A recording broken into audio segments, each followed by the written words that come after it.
Thank you, Madam Speaker. My question is to the Minister for Health. Minister, the mental health impacts of climate change are only just emerging. Predictions from the world's most respected authorities are becoming more dire, including that we have just 11 years to dramatically change course and avoid global heating that would bring catastrophic changes to all life. More people, especially young people, are absorbing this scientific evidence and becoming increasingly distressed at a lack of recognition and leadership from governments. Many young people are terrified and depressed. They see a future without hope, and they can't muster the energy to live in the today. Are you aware, Minister, of the eco-anxiety and solastalgia present in so many young people?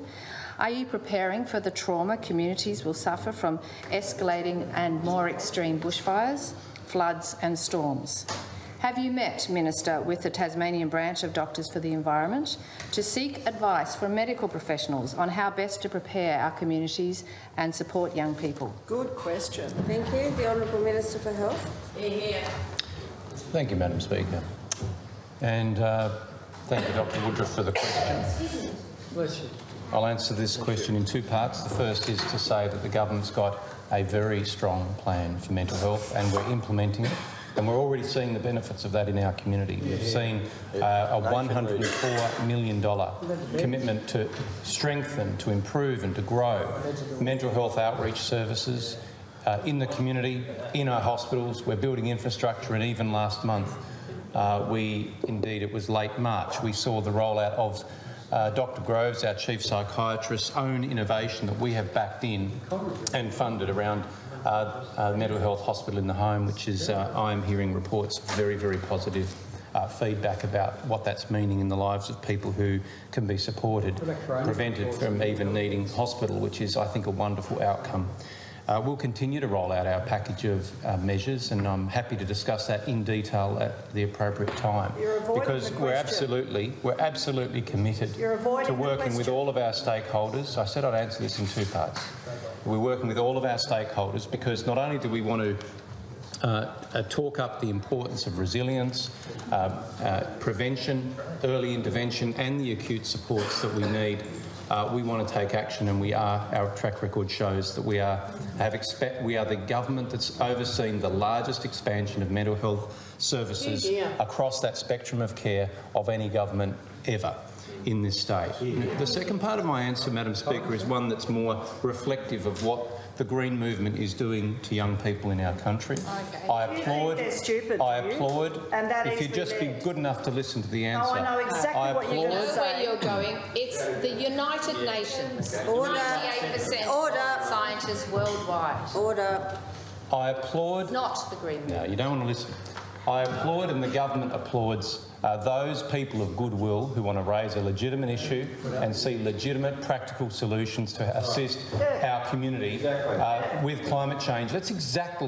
That's precisely what this government is contributing to do in a meaningful, positive and practical way. Doctors for the Environment, and as the Premier has only moments ago outlined, with them? Do you even know they exist? If you would just listen to others like the Premier who outlined that this government is making a contribution through our genuine action plan, the Premier even offered that if others can come with other ideas that we can consider, we will do that. That's the kind of government that we are. That's the kind of minister that we have in this area, and Minister Archer, who's leading this work. And indeed, I think you ought to be congratulating the government and the minister for those initiatives. Will you listen to young people if they come But where I draw the line is where you are actively distressing children in our community. You've used the words terrified, depressed and eco-anxiety.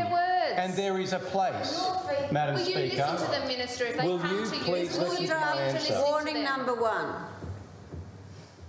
If you will please be reflective of the impact that some of the rhetoric can have on vulnerable young people who are entitled to a belief in the future that the adults in our country and in our state actually care for their future, care for their interest, and we have a responsibility for these growing young minds, indeed the youngest of children, to nurture and protect them and give them a comfort and a belief in a safety and a belief in a positive future, because to do otherwise is highly damaging, and I think potentially something that people should be called to account for doing. Because the last thing, you may well level claims of inaction against others in the political sphere, but I invite the Greens and the Green movement to not drag into children and to use to allow them to have anything other than a safe and a positive sense of well-being in their present and in their future, because otherwise you are distressing children and young people in a way that I think is very harmful and very unfair.